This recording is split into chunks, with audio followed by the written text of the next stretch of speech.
Hello and welcome to the home of the Ghost Owl, and here we are with another series. This time it's focused on Warhammer the Old World. So for those that aren't aware, Warhammer the Old World is a return to the original lore and world of Warhammer Fantasy Battle before Age of Sigmar, and with it brings essentially a new game for the tabletop, but is a return to the style of Warhammer Fantasy Battle with rank and file. Now, this has been announced as being in creation right now with Games Workshop. There is currently no release date, but it certainly is expected either by the end of 2023 or the first half of 2024. So in reality, not that far away. Now, in terms of what this series is looking at, it's looking at those models that are currently available to buy that could well be expected to be part of the army books and army lists that will be used in Warhammer the Old World. Now, we do know there are new models coming, and we'll look at that when we come on to each of the factions. We'll be looking at the factions in alphabetical order, starting with those that are currently in the narrative, and then looking at those that are outside of the narrative, though we do know there are at least rules coming for every faction when the game is first released. Now, why am I doing this? Well, for people like me who are old Warhammer Fantasy Battle players that probably still have existing armies, maybe gathering dust somewhere, who haven't been keeping up to date with what's available on the web store, it's a look at what you could still buy to flesh out the armies that you already own. If you're new to Warhammer Fantasy Battle, then it's a look at, if you were going to start an army, what an army might look like, what the models might look like, and give you a chance to maybe dip in early.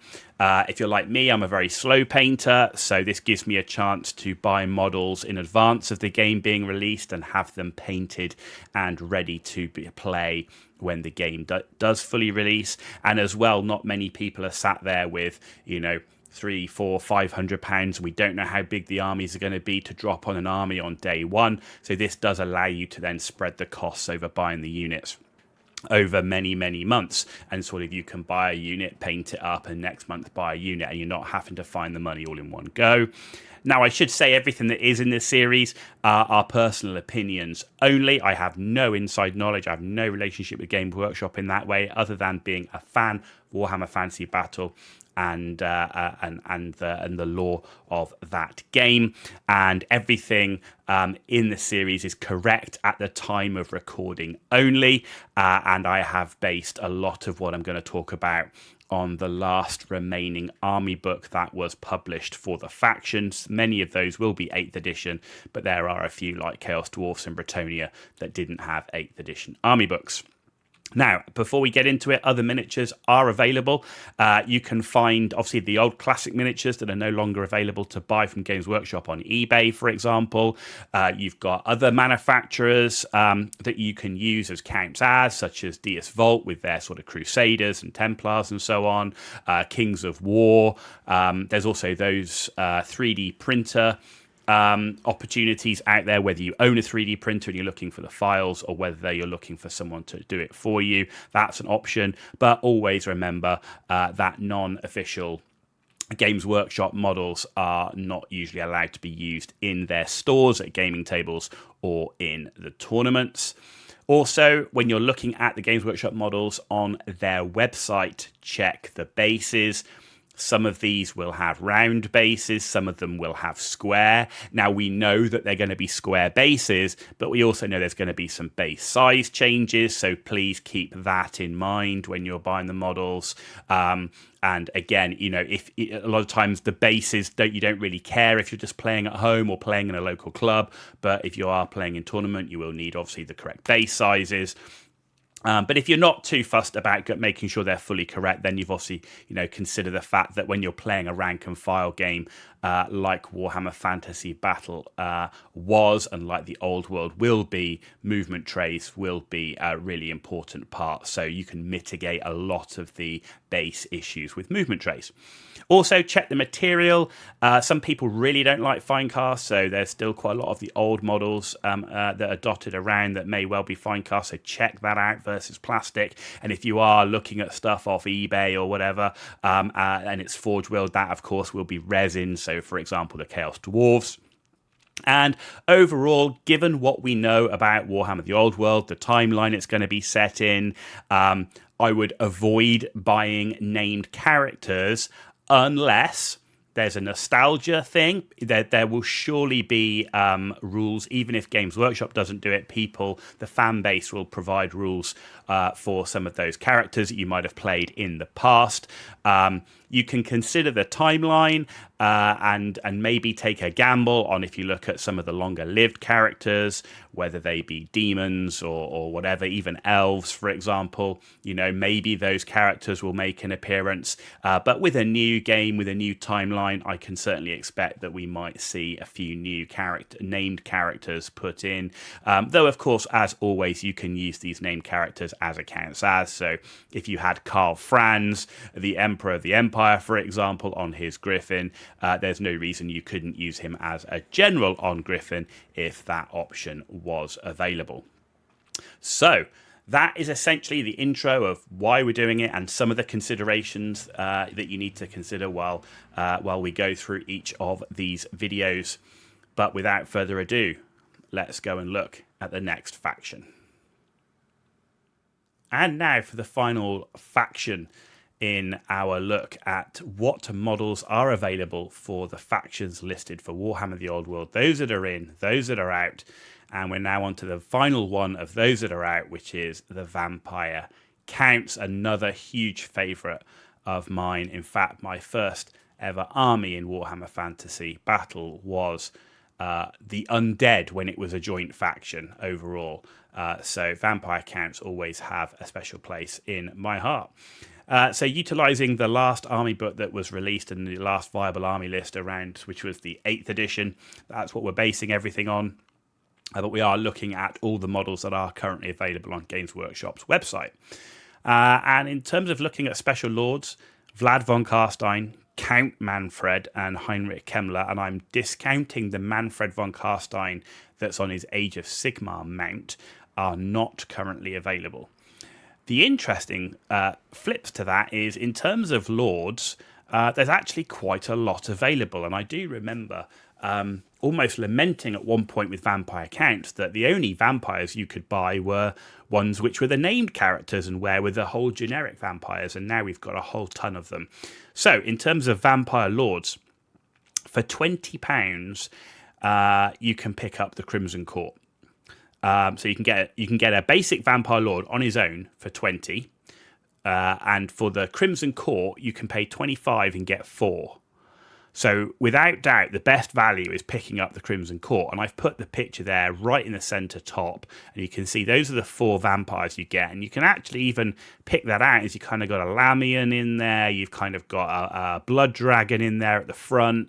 You can kind of take that one on the right-hand side with the two-handed mace. Could quite easily be a von Carstein, got a very Manfred type-esque aesthetic to it. And then the one at the back there could be Strigoi, that's a sort of an early Strigoi before he fully changes into something like a Ghoul King, or use him as a Necrarch, for example. So, I think that's absolutely great value. Picking up the Crimson Court, I think they're great models, great looking models, and you get 4 vampires for £25. All with a slightly different flavour as well. But you also have the option to pick up Vampire Lord on a Zombie Dragon. You can see that bottom left image, £42.50. Or the Coven Throne. The Coven Throne, again, a really, really nice miniature. I love that model. Really nice to paint. Looks great on the table.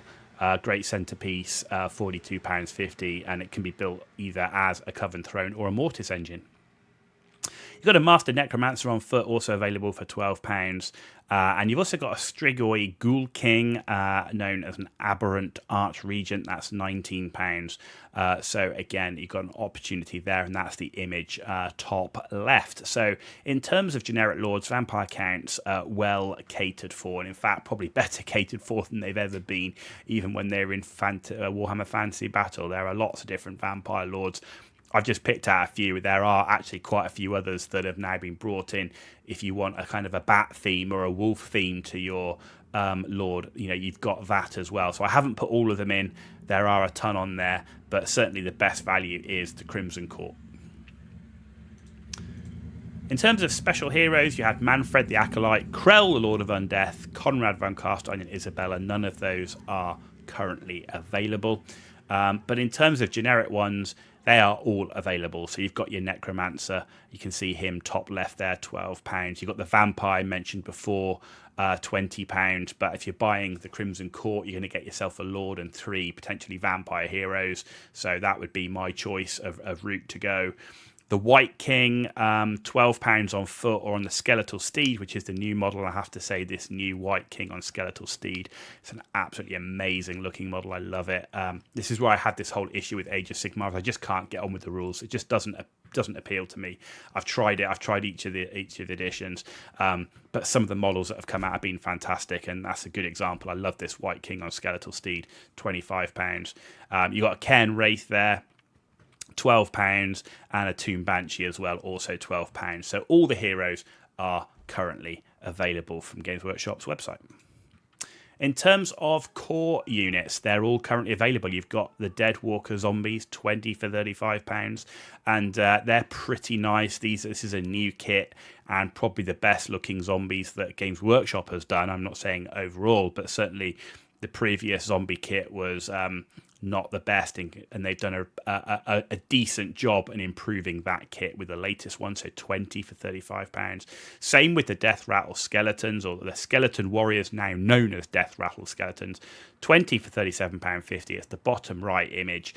Again, a really good kit, a really good update, much better than the previous kit, and yeah, love a really solid choice for picking up both zombies and skeleton warriors. Dire Wolves in the same boat, another new kit. The models look fantastic. You get 10 for £35, so they're on the pricier end of the models, but they are brand new plastic kits, and we're seeing where pricing's going, so it's kind of just is what it is. But they're great models if you're going down the Games Workshop route. The ones you can also get Crypt Ghouls, 20 for £27.50. I still don't like these models. I like the idea of ghouls. I just have always found the Games Workshop ghouls to be a little bit comical in their appearance.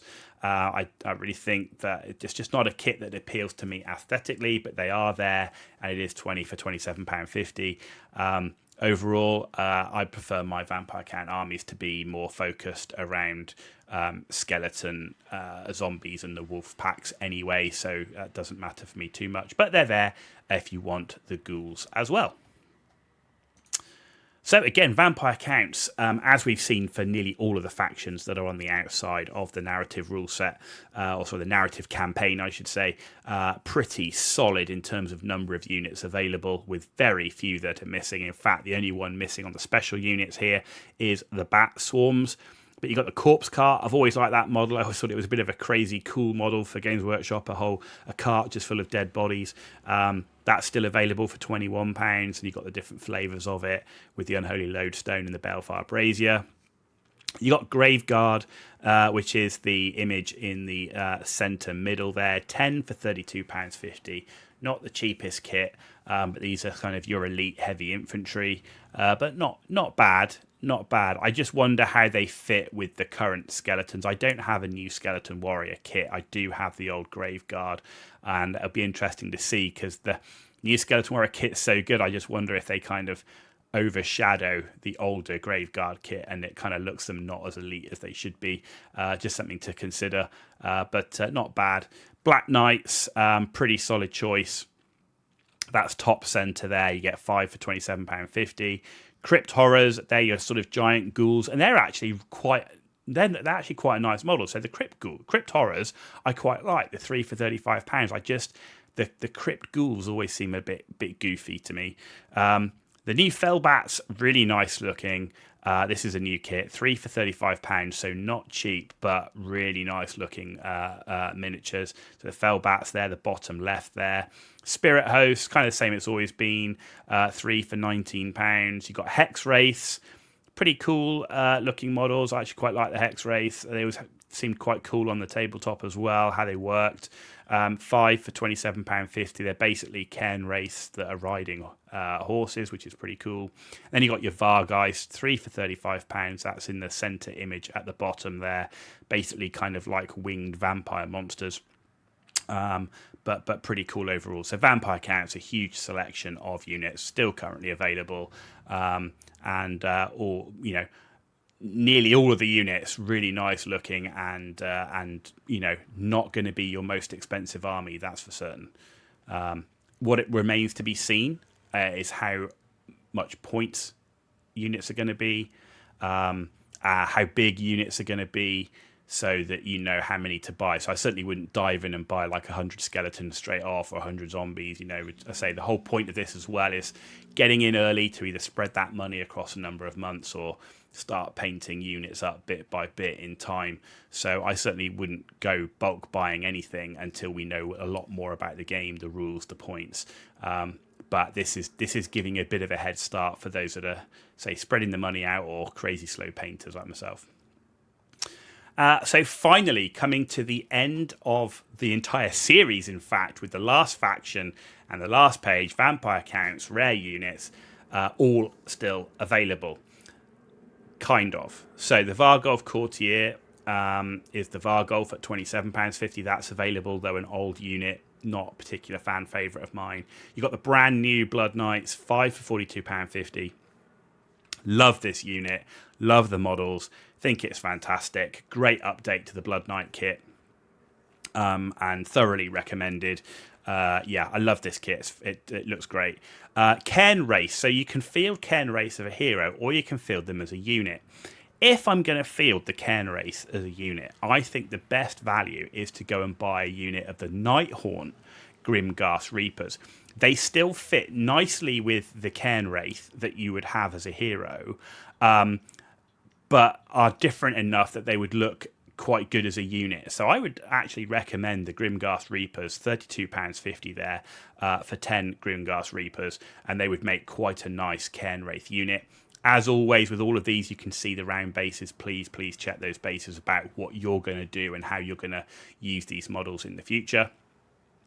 The Terrorgeist is there at the bottom left image. You can see that £42.50. That is a shared kit with the Zombie Dragon, and then you've got the Mortis engine, which is second in from the left on the bottom. That is the shared kit with the Coven Throne. Pretty cool. Got a Necromancer on it. Very sort of very nice model. I love it. That and the Coven Throne, very nice centerpiece models. So the final one I'm going to talk about is the Black Coach. Now, this isn't the original model. It is an updated model, but it was done for the Nighthaunt as opposed to a direct replacement of the old. It is a significantly larger model than the previous one, which only was available in Finecast. It's no longer available on Games Workshop's website. So you can buy a Black Coach. It is £85. It's a very cool looking kit. It is, like I say, it is significantly bigger. So I don't know if that's going to have an impact or not.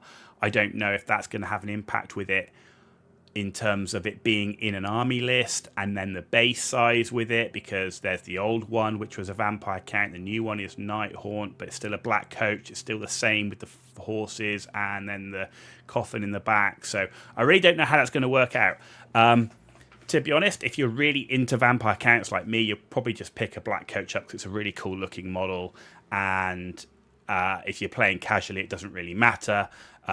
It will only matter a lot more if you're going to play, like I say, in tournaments. You need the exact base size, exact right size of model and so on. So it'd be interesting to see what Games Workshop does with this one, whether they make this one, the plastic one at £85, the new Vampire Counts one in the army list and the rules. That's yet to see. So that does make it a bit of a risk, and a bit more of a risk than pretty much any of the other units that you will have seen covered so far. And that brings us to the end of our faction focus look at all the different factions in Warhammer the Old World, looking at what units are available from Games Workshop's official website, and for those that are looking to flesh out their existing armies, buy new if you don't have any, and say spread that cost and start that painting early. I hope you've enjoyed the faction focus, and I hope you've enjoyed this Vampire Counts faction look. If you did, give it a thumbs up. If not, give it a thumbs down and let me know why in the comments down below. And as always, if you want to see more content, please hit that subscribe button. It's totally free for you to do. It means a lot for me, so thank you for that in advance. You've been watching The Ghost Owl, and I'll see you very soon.